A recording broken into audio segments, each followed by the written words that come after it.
বদৰুদ্দিন আজমল ডাঙৰীয়া সংবাদ আপোনাৰ আঁতৰাই দিয়ক। দিছপুৰৰ পৰা হিমন্ত বিশ্ব শৰ্মাৰ দায়িত্ব আমি লৈছো ৰাইজৰ বিৰুদ্ধে আৰু আমি আপোনাক ভয় দেখুৱাই ৰঙাচটো দেখুৱাই ৰাজত্ব কৰিছে। আজি আপোনালোকৰ ওচৰত আহি আপোনালোকৰ ভয় দেখি আপোনালোকক অভয় দিবলৈ কৈছো। এইবাৰ আপোনালোকে বদৰুদ্দিন আজমল ডাঙৰীয়াৰ বিপৰীতে কংগ্ৰেছক ভোট দিয়ক।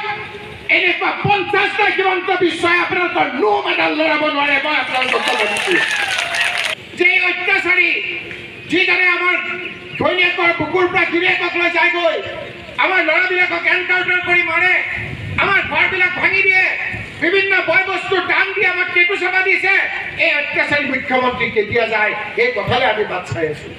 আজি আপোনালোকক আমি তথ্য সহকাৰে ক'বলৈ বিচাৰিছো যে যেতিয়ালৈকে বদৰুদ্দিন আজমল ডাঙৰীয়াৰ ইউডিএফ থাকিব তেতিয়ালৈকে হিমন্ত বিশ্ব শৰ্মা দিছপুৰত নিষ্কণ্টক হৈ থাকিব।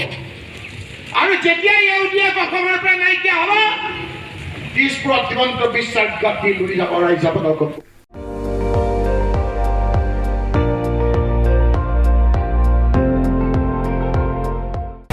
আপুনি চাই আছে ND24, সৰ্বশ্ৰেষ্ঠ নহয় সৰ্বোত্তমৰ দৌৰ।